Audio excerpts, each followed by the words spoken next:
In this video, I'm going to talk about what I would like to call pick and choose prosecutions, where the police are after your help for prosecutions, but only if they choose to go ahead with it.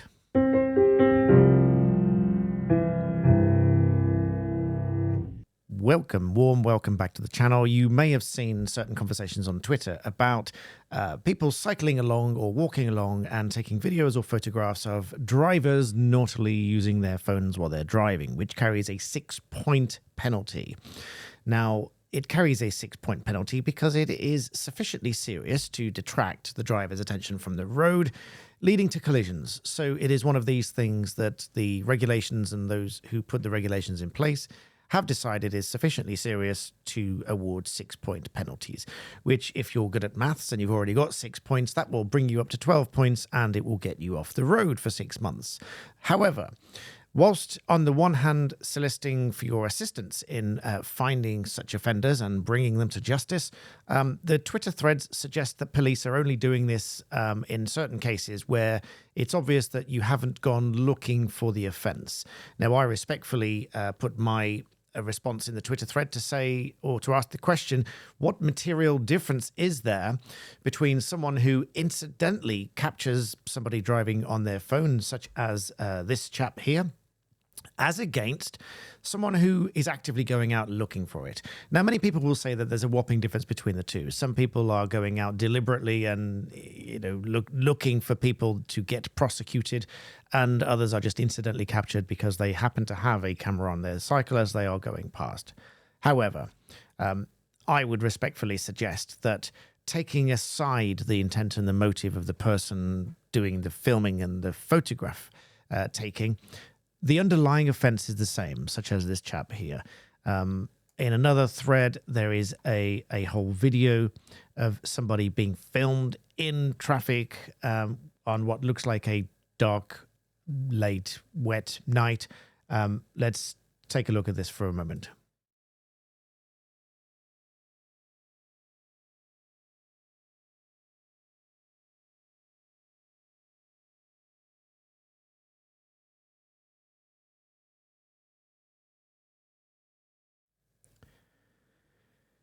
So you can see quite clearly, I'd say plain as day. It's not during the day, but it is plain as day because it's lit up like a Christmas tree. So plain as day that someone is texting and using their phone whilst in a vehicle, and that is called driving, by the way, even if you're in stationary traffic.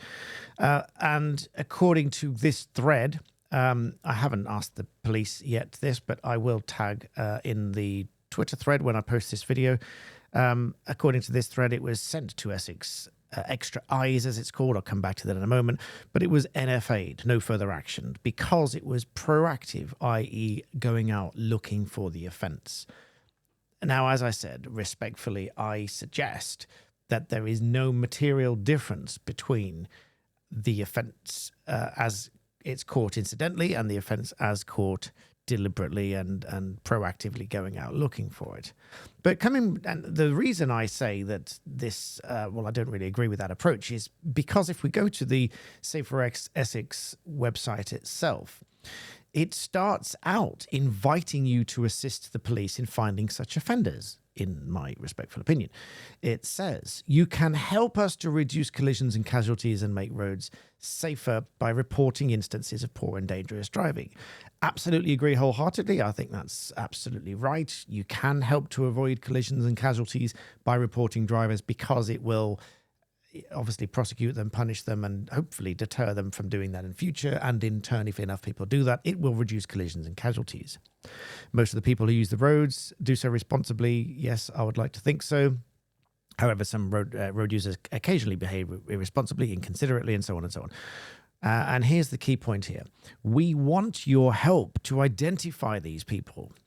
So a black and white invitation to solicit your help to identify offenders who are using their phone, dangerously driving. It's not limited to phones. Dangerous driving, speeding, overtaking, close pass with a cyclist, which is careless driving or driving without consideration for other road users, or any other kind of dangerous driving, whether it's a dangerous vehicle or it's a vehicle with no proper number plate that you can see. I'll be talking on Radio 4 today about leafy plate and my views on that. If you want to catch my views on that, I'll follow up with a video after my BBC interview. And I have views on that as well. But coming back to this, we want your help to identify these people. Essex Police have a range of tools at their disposal and can provide this assistance. You can provide assistance through this extra eyes. Invaluable in helping us to identify and deal with offenders. The increasing availability of mass market on-the-go cameras means more irresponsible, dangerous and illegal road behaviour is being recorded than ever before. And through this can be sent to us for review by an investigator. In appropriate cases, we will have no hesitation in taking positive action against offenders using the evidence providing it meets the criteria. Where appropriate, offenders will be offered an improvement course and so on and so on.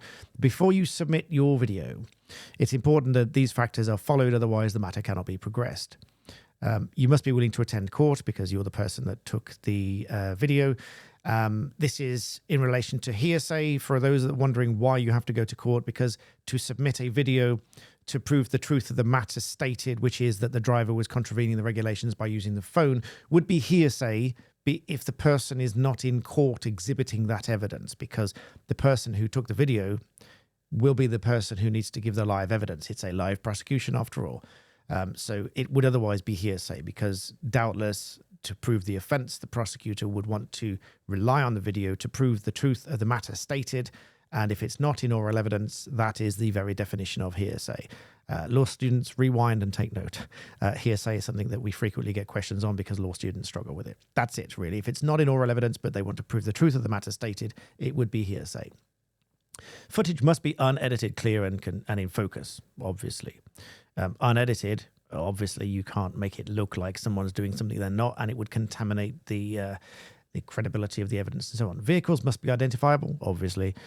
Submissions made within 48 hours must show the instance of behaviour, the alleged driving. If the evidence submitted has been posted on social media sites, then unfortunately we are unable to process the submission, as it might undermine the possibility of a fair trial. That's why I always say to you, if you are planning to send this to the police and hoping that they prosecute, that it isn't posted online. So I don't know, as it happens, whether these here were posted before or after. It suggests after, because it said this was sent, was past tense sent to extra eyes, but no further action applied to it because they say it was proactive. But then we go on further and further.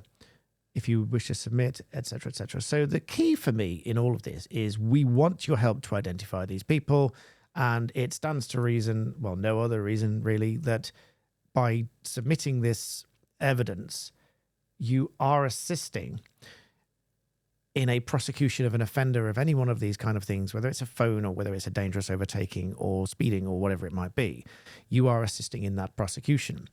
There is no fundamental material difference, in my respectful view, in the credibility of the evidence against the offender just because someone intended to go out and seek that footage.